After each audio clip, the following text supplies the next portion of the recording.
A phone call from Syria.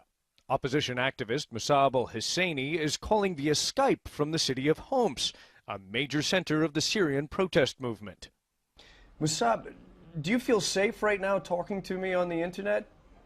Yeah, I feel safe now because I use software to get encryption connection by the internet.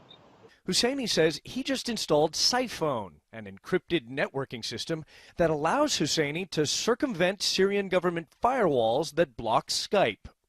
Cyphone also helps him evade online surveillance by Syrian intelligence agencies.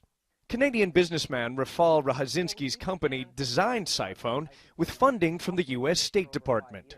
We decided to start actively propagating among the Syrian community about 3 months ago, and then much more aggressively about 3 weeks ago. So we've seen the numbers go from a handful of individuals, now reaching up to the low thousands.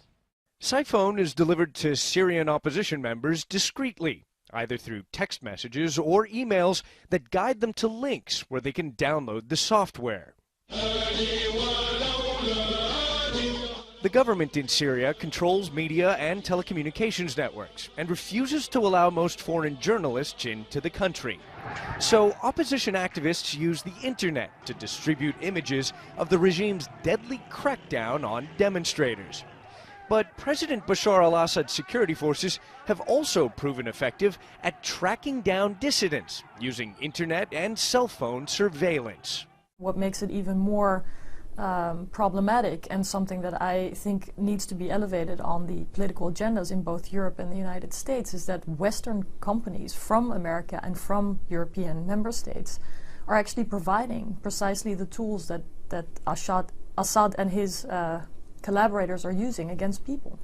This month, a series of investigative reports by Bloomberg and the Citizen Lab prompted 2 California-based internet companies to announce they would cooperate with U.S. investigators after their surveillance technology was discovered in Syrian government hands.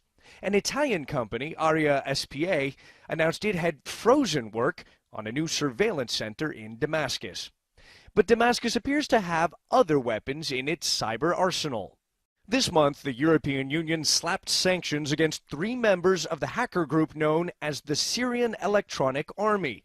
They're all accused of calling for violence against civilians in Syria.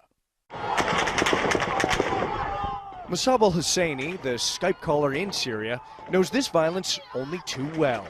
There's more than 5 or 6 of my friends have been killed. He says Western-supplied programs like Cyphone may help protect members of the opposition as they continue their dangerous struggle against the government. And what is it that you're fighting for? We are fighting for freedom, for democracy, for dignity. On the streets and over the internet. Ivan Watson, CNN, Istanbul.